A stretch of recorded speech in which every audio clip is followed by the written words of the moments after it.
first step is just do it. Nike, just do it.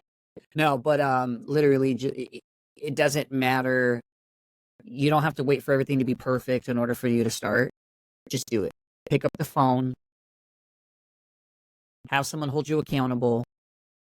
And when you establish that first part of just doing it and just starting the process, no matter what that may look like, because recovery is not a one size fits all. There's so many ways to recover, but once you start that process and find what works for you, is treat every single day as if it's day one. Doesn't matter if you're 20 years sober, if you're 20 days, or you're 20 hours, because at the end of the day, Brianna said it before, complacency. When you get complacent in your recovery, you get lazy.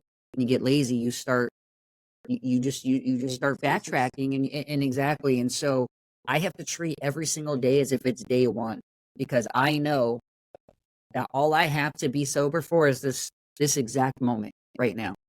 I can hope to be sober for the next 20 years, but I can't guarantee that I will be, but I can only hope. But what I can guarantee is I'm sober for today, for right now. So I'll treat every day as if it's day one. And I want to tell people too, like, looking at us and, how long we've been, in recovery for and stuff. I can speak for myself, and I know I can speak for Jared too. This is the first time I tried. This is just the time that it worked, and when it's going to work, it's going to work. Don't beat yourself up for it not working this time. Oh, I'm never going to get it. Like, keep trying. You'll get it when you're supposed to get it.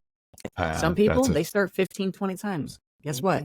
Doesn't mean you're a failure because you didn't make it the first 10 times. So guess what? That's a lot. Keep coming back. Keep coming back. It works if you work it, and keep coming back. So I got goosebumps again.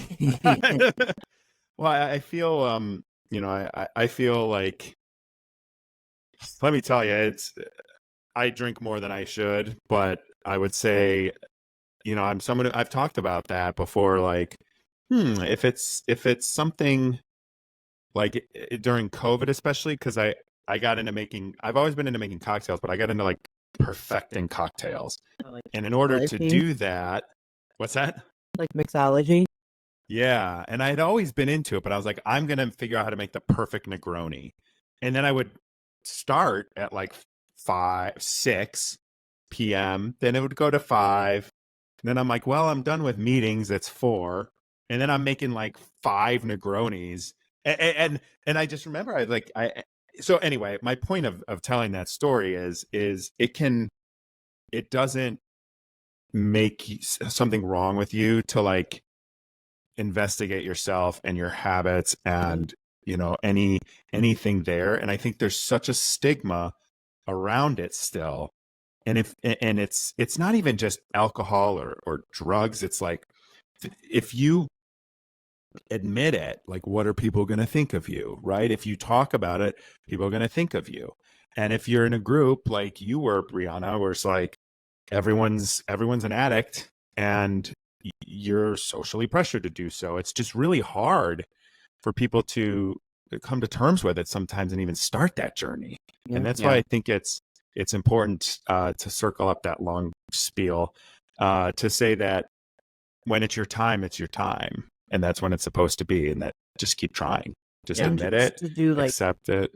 What is it called? Reflection. Yeah. I'm looking for a different word. But do some self-reflection, because you know what? It's easier for you to start using than it is to get an addict clean. You will use with them before you can get them clean. Ooh, yeah. So it's sometimes it could just be that. the people that you hang around with. And you can get rid of one person out of the equation and the drinking becomes less frequent. It doesn't have to stop, but you will use with somebody before you can get them to stop using. And that goes to show you the power of influence and who you have around you. That's why we're trying to make a positive influence on people. So last time we talked, it was all about me and all that because you guys were interviewing me. I really respect you and appreciate you guys for being like real people and actually having empathy for others and realizing that, hey, if we come together on these things and have these conversations, like, we can make better connection with each other, which we need right now. And I think too, the last thing I wanted to say, you both are still in it, right? You're living in it every day. And Brianna, you've got your parole. And so, the anxiety, all of that. So again, the resilience, it goes beyond, from my perspective, it seems to go beyond just, your addiction. You're not defined by it. You've got resilience everywhere, all around you. We're all human. Yeah.